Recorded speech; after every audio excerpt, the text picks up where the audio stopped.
Irmãos, eu falo para você, Salum é esse tipo de pessoa, é o tipo de pessoa que fala: eu vou servir a Deus do meu jeito, a partir de hoje quem dirige o carro sou eu. Deus disse não. Em Daniel 2,44 a Bíblia diz que por Deus reinam os reis da terra. Só Deus pode colocar coroa e liderança na cabeça das pessoas. Não são todos. O pensamento grego, de certa forma, está certo. Nem todo mundo, irmão, serve para ser um rei. Por exemplo, se você pegar a história dos reis gregos, todos eles tinham esse pensamento. Por exemplo, Alexandre o Grande, ele se inspirava um pouco no exemplo de Ciro, o persa.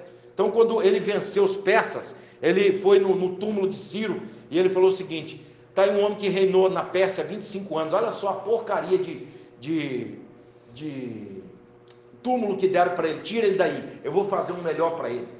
Júlio César, lá na frente, quando soube do legado de Alexandre, ele disse o seguinte: eu vou fazer um juramento aqui, eu vou seguir o seu exemplo. Reis normalmente são heróis, reis normalmente são guerreiros. Então esse homem aqui, irmão, era um guerreiro, mas não era rei. A gente tem que entender uma coisa, irmão: nem toda pessoa que prega bem serve para ser pastor.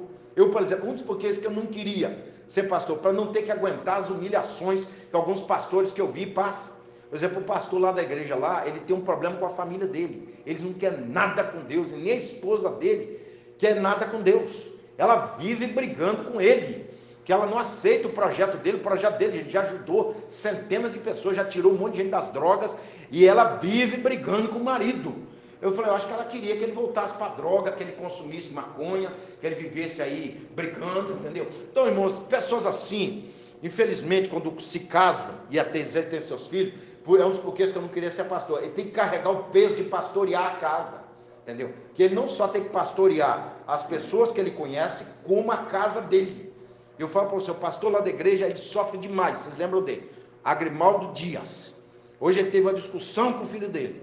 O filho dele, você pensa saber, o seu filho que mora, não quer ser, expulsar uma coisa que não é dele, tipo assim, ele tem uma casa dentro do seu terreno. Ele fala: ó, e ele roubou você, e a senhora fala assim: vem cá, isso vai ficar até quando? E ele diz assim: sai da minha casa e corre atrás dos seus direitos. Uma coisa que é sua. Você poderia falar: sai você daqui. Você está entendendo, gente? Então, entenda bem, a vida humana, baseada na vida aqui de Salum, é luta, conflito. Essas pessoas, elas querem poder, elas querem dinheiro. Você pode ver a sucessão de reis, não só em Israel, como no mundo todo. É um derrubando o outro. É a Síria querendo o mundo, daqui a pouco vem a Babilônia e derruba a Síria. É a Babilônia querendo o mundo, vem os persas e derruba a Babilônia. Os persas querendo o mundo, a Grécia derruba os persas, e depois vem os romanos, e depois vem os árabes, e vai indo, os alemães, aí está indo até hoje. O homem, irmão, sem Deus, ele quer poder. Agora o cristão quer servir a Deus. Entendeu? Você sabe por quê, irmão? Porque por mais poder que tenha um homem na terra, ele não expulsa um demônio e não cura um enfermo. Não cura. Falo para vocês que tinha um homem de Deus chamado John Knox, ele fundou a igreja presbiteriana. A rainha da Inglaterra diz: eu não temo o exército da Escócia, mas quando John Knox bota os joelhos no chão, eu temo ele. Porque Deus revelava a ele toda a estratégia da Inglaterra. E ele passava: olha, não faz isso porque eles estão esperando vocês em tal lugar. Revelava a emboscada e dava tudo errado. Ele era um homem igual Eliseu, o profeta e Deus revelava coisa profunda a John Knox. Então o que eu falo para você, irmão, por mais poder que o homem tenha na terra, sem o Espírito de Deus, ele não é nada. Nada. Tem homens de Deus na África que curam enfermos, expulsam. Se um feiticeiro chegar perto de um rei, bota o rei de joelho. Porque o poder, São Cipriano, eu já fui feiticeiro, irmão. São Cipriano, se vocês tiverem coragem, lê um pouco da história dele. Ele era um homem que destruía países, entendeu? Se um exército levantasse contra ele, dele bater a capa, caía todo mundo com ataque fulminante, com ataque de peste. Só que é o seguinte, ele falava: não existe Deus maior do que o diabo. Então, resultado, por que ele se converteu? Um homem falou o seguinte: olha só, Cipriano, existe uma pessoa que eu estou querendo conquistar, e dizem que você conquista qualquer mulher com as suas feitiçarias. Eu falei: qualquer uma. Eu falei: olha só, irmão, um feiticeiro que destrói um país, um homem que, se ele quisesse a senhora, ele matava o seu marido e levava você hoje para a casa dele.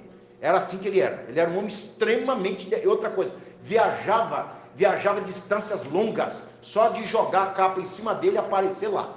O diabo transladava ele. Aí você vê o que é o poder de um cristão.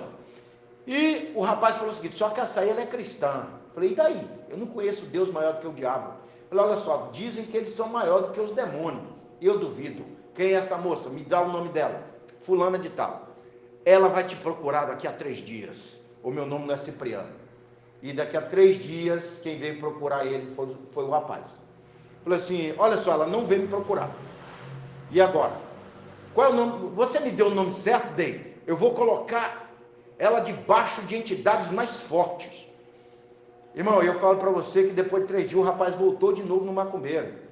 E ele disse assim: olha só, você não quer devolver meu dinheiro? Eu falei: por quê? Não, porque a moça não veio me procurar. Mas por quê? Eu vou conversar com as entidades. Ele falou: olha, vem cá.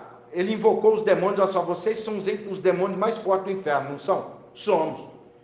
Por que vocês não conseguem simplesmente pegar uma moça se vocês podem destruir um país? Ele falou: olha, olha só os demônios